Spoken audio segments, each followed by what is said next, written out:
jamais imaginou que o ser humano chegaria. Desertos mortais, oceanos profundos, geleiras eternas. Mas nós não apenas chegamos lá. Nós construímos cidades, aeroportos, túneis gigantescos e até ilhas artificiais. Hoje você vai conhecer as 10 construções mais insanas já erguidas pela humanidade em lugares onde simplesmente não deveríamos existir. Prepare-se, porque o que você vai ver desafia qualquer lógica.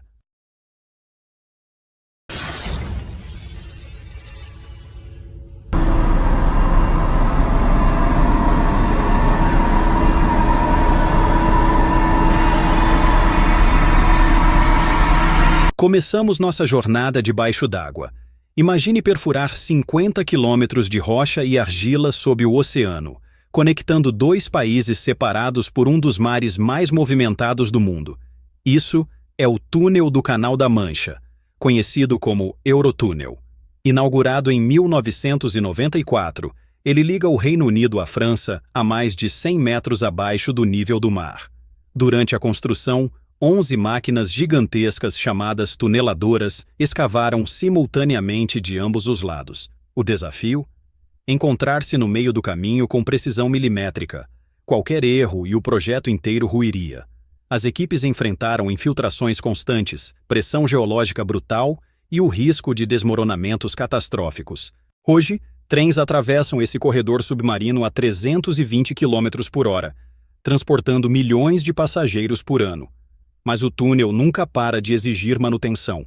A água pressiona as paredes constantemente e sistemas de bombeamento trabalham 24 horas por dia para evitar inundações. É uma batalha perpétua contra o oceano e até agora estamos vencendo.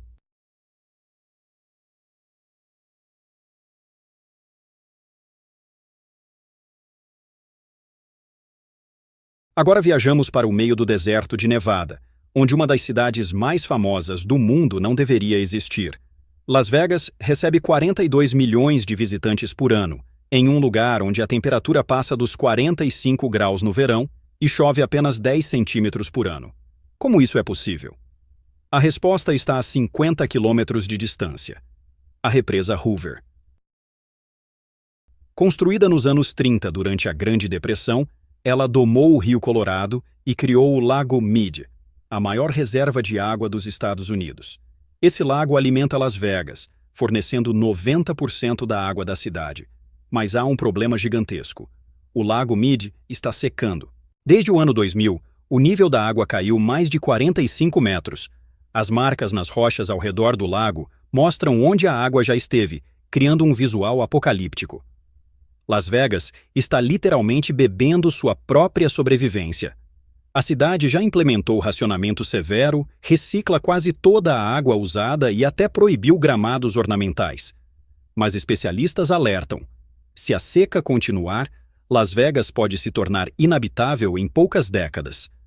Uma cidade bilionária construída sobre uma miragem que pode desaparecer. A próxima construção nos leva ao topo do mundo. A ferrovia Qinghai-Tibete, na China, é a linha férrea mais alta do planeta, alcançando 5.074 metros acima do nível do mar. Para ter ideia, isso é mais alto que o campo base do Monte Everest. Construir uma ferrovia nessa altitude foi considerado impossível por décadas. O ar tem 40% menos oxigênio, fazendo com que trabalhadores precisassem de máscaras de oxigênio apenas para não desmaiar. Mas o verdadeiro inimigo era o permafrost, o solo permanentemente congelado que cobre 80% da rota. O problema? Quando você coloca trilhos e trens pesados sobre permafrost, o calor gerado derrete o gelo e o solo literalmente afunda. Os engenheiros chineses criaram uma solução engenhosa.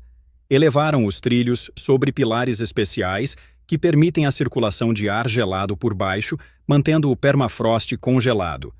Além disso, instalaram tubos de refrigeração que extraem calor do solo. 55 quilômetros de túneis e túneis de ventilação garantem que a estrutura não desestabilize. Hoje, os trens levam passageiros de Pequim até Lhasa, no Tibete, em 48 horas. Mas dentro dos vagões, cilindros de oxigênio estão sempre disponíveis. Muitos passageiros sofrem mal de altitude severo, mesmo viajando sentados. É uma conquista técnica monumental, mas que cobra seu preço de quem ousa cruzá-la. Uma história de ambição e consequências não planejadas.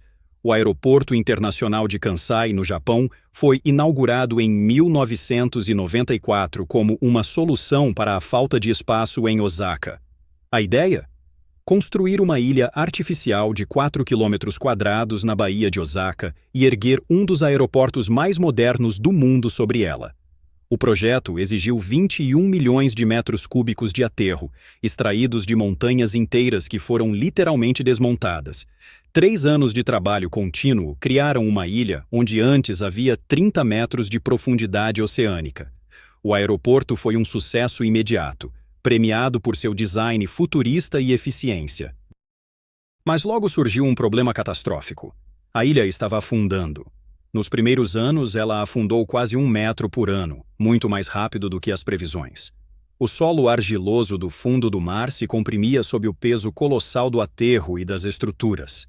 Engenheiros japoneses precisaram injetar constantemente argamassa sob as fundações e ajustar mais de 9.000 colunas de suporte individualmente. Hoje, o afundamento desacelerou para cerca de 6 centímetros por ano, mas nunca parou completamente. O aeroporto permanece funcional graças a um monitoramento obsessivo e intervenções constantes. É uma corrida contra o tempo e a física, onde cada ano que passa exige mais investimento para manter a ilha acima da água.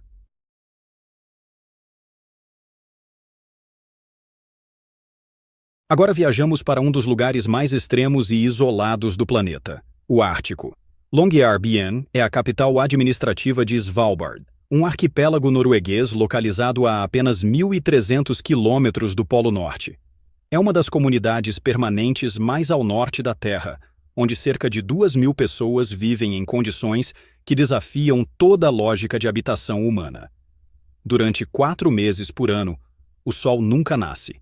Outros 4 meses, ele nunca se põe. As temperaturas podem cair para 40 graus negativos, e o solo é permafrost puro, congelado a profundidades de centenas de metros. Construir sobre permafrost é um pesadelo. O calor de edifícios aquecidos derrete o gelo abaixo, causando afundamentos e rachaduras estruturais. Por isso, todas as construções ficam sobre pilares de madeira que elevam os prédios do solo, permitindo que o vento gelado circule por baixo e mantenha o permafrost congelado. Mas o maior desafio não é construir, é sobreviver. Longyearbyen possui leis únicas no mundo. É proibido morrer lá. Não é piada. Devido ao permafrost, corpos não se decompõem e precisam ser transportados para o continente. Também é obrigatório carregar rifles ao sair da cidade por causa dos ursos polares, que superam em número os humanos na região. E há outro detalhe fascinante. Longyearbyen abriga o Global Seed Vault, o cofre de sementes mais importante do mundo, escavado profundamente no permafrost para preservar a diversidade agrícola da humanidade em caso de catástrofe global. É literalmente o seguro de vida da agricultura mundial guardado no lugar mais inóspito possível. Se Longyearbyen é extrema, a Antártida é outro nível. É o continente mais frio, seco e ventoso da Terra. Temperaturas já chegaram a 89 graus negativos, ventos ultrapassam 300 km por hora e não há nenhuma população nativa. Mesmo assim, cerca de 1.500 cientistas vivem lá durante o verão antártico e mais de 1.000 permanecem durante o inverno brutal. As estações de pesquisa são verdadeiras fortalezas contra a natureza. A estação Amundsen Scott, situada exatamente no Polo Sul, foi construída sobre pilares hidráulicos ajustáveis, porque o gelo abaixo dela se move cerca de 10 metros por ano. Se a estação fosse fixada diretamente ao gelo, seria lentamente esmagada e enterrada. Outras bases, como a McMurdo, a maior da Antártida, funcionam como pequenas cidades com geradores próprios, estufas hidropônicas para cultivar alimentos frescos e até sistemas de dessalinização para produzir água potável derretendo gelo. Mas durante o inverno antártico, essas estações ficam completamente isoladas. Nenhum avião pode pousar, nenhum navio pode atravessar o gelo marinho. Se alguém adoece gravemente, não há resgate possível por meses. Em 1999, uma médica americana na estação Amundsen Scott descobriu um câncer de mama durante o inverno antártico. Ela precisou diagnosticar e tratar a si mesma, fazendo biópsias e aplicando quimioterapia enviada por lançamento aéreo. Sobreviveu, mas sua história mostra o nível de isolamento e perigo que essas bases enfrentam. Para um dos projetos mais audaciosos e controversos já concebidos, The World Islands. Imagine criar 300 ilhas artificiais dispostas no formato do mapa mundi, cada uma representando um país ou continente. Foi exatamente isso que Dubai tentou fazer. Entre 2002 e 2008, dragas gigantes retiraram 320 milhões de metros cúbicos de areia do fundo do Golfo Pérsico, moldando ilhas que poderiam ser vistas do espaço. O plano era vender cada ilha para investidores bilionários que construiriam mansões, resorts e propriedades exclusivas. Algumas foram vendidas por dezenas de milhões de dólares. Mas então veio a crise financeira de 2008. O projeto congelou. Hoje a maioria das ilhas está completamente abandonada. Pior, muitas estão afundando. Sem vegetação ou estruturas permanentes para estabilizar a areia, as correntes oceânicas estão lentamente erodindo e redistribuindo o material. Algumas ilhas já perderam metade de sua área original. Ambientalistas alertaram desde o início que o projeto destruiria ecossistemas marinhos, alteraria padrões de correntes e causaria erosão costeira. Dubai ignorou. Agora, The World Islands é considerado um dos maiores fracassos da engenharia de prestígio, um monumento. Mas nem tudo em Dubai é fracasso. A Palm Jumeirah, outra ilha artificial, dessa vez em formato de palmeira, é um sucesso relativo. Inaugurada em 2006, ela adicionou 78 quilômetros de nova linha costeira a Dubai, abrigando hotéis de luxo, mansões e o icônico Hotel Atlantis The Palm. Construir uma palmeira no oceano exigiu 94 milhões de metros cúbicos de areia e 7 milhões de toneladas de rocha. Dragas trabalharam 24 horas por dia durante anos, posicionando a areia com precisão de GPS. Para proteger a estrutura das ondas, foi construído um quebra-mar de 11 quilômetros ao redor da ilha. Mas a Palm Jumeirah enfrenta problemas. A água entre os galhos da palmeira não circula adequadamente, causando estagnação e proliferação de algas. Residentes reclamam de odores e qualidade da água ruim. Além disso, a ilha alterou as correntes costeiras, causando erosão severa nas praias vizinhas de Jumeirah Beach. Dubai agora precisa importar areia constantemente para recompor essas praias, criando um ciclo de intervenção sem fim. E há uma ironia cruel. Para construir ilhas de areia, Dubai importou areia da Austrália. Por quê? A areia do deserto é fina demais e não serve para construção ou aterros. Então, Dubai, literalmente cercada por areia, precisou comprar areia de outro continente. É genialidade ou loucura? Talvez os dois. Agora viajamos para o Egito, onde uma capital inteira está sendo construída do zero no meio do deserto. A nova capital administrativa, localizada a 50 quilômetros do Cairo, é um projeto de 60 bilhões de dólares para criar uma metrópole futurista que abrigará 6 milhões e meio de pessoas. O motivo? O Cairo está sufocado. 20 milhões de pessoas vivem em uma cidade construída para uma fração disso. Trânsito caótico, poluição extrema, infraestrutura decadente. A solução do governo egípcio foi radical: abandonar a capital histórica e recomeçar do zero. A nova cidade terá o maior prédio da África, 21 distritos residenciais, mais de 1.000 mesquitas e igrejas, e um parque 8 vezes maior que o Central Park. O parlamento e ministérios já estão sendo transferidos. Mas o projeto enfrenta críticas brutais. O custo está drenando a economia egípcia, que já enfrenta inflação de 30% e dívida externa gigantesca. E há dúvidas sobre viabilidade. Quem vai morar lá? Os apartamentos são caros demais para egípcios comuns. A cidade está sendo construída para uma elite que talvez nem exista em número suficiente. Além disso, a dependência de água e energia no deserto exigirá infraestrutura colossalmente cara para manter. Críticos chamam o projeto de Cidade Fantasma em Construção, um monumento à vaidade política que pode se tornar o maior elefante branco da história moderna.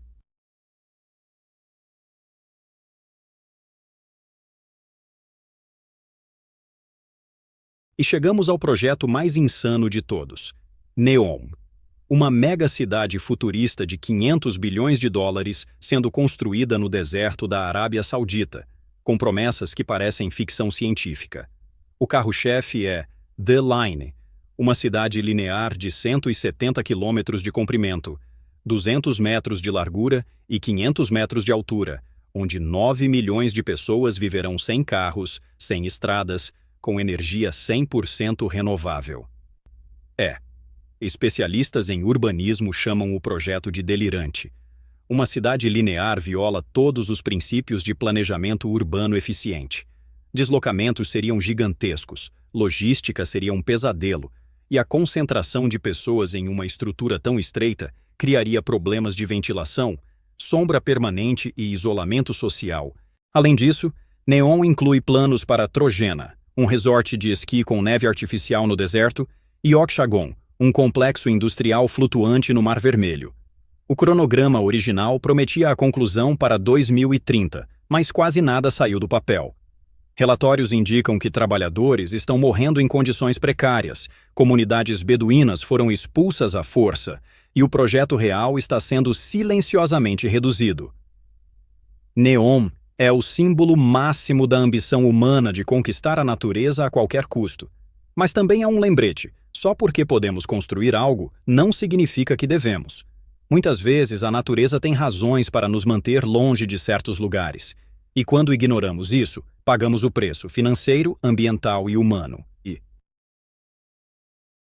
Da Antártida ao deserto árabe, dos oceanos ao topo do mundo, a humanidade provou que quase nada é impossível quando há vontade, dinheiro e obsessão suficientes.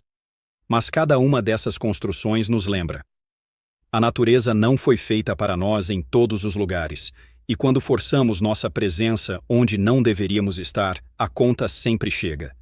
Às vezes em forma de afundamento, erosão ou seca. Outras vezes em forma de abandono e ruína. Mas sempre chega. Se você gostou desse mergulho pelos lugares mais insanos onde a humanidade ousou construir, deixe seu like, se inscreva no canal e me conte nos comentários.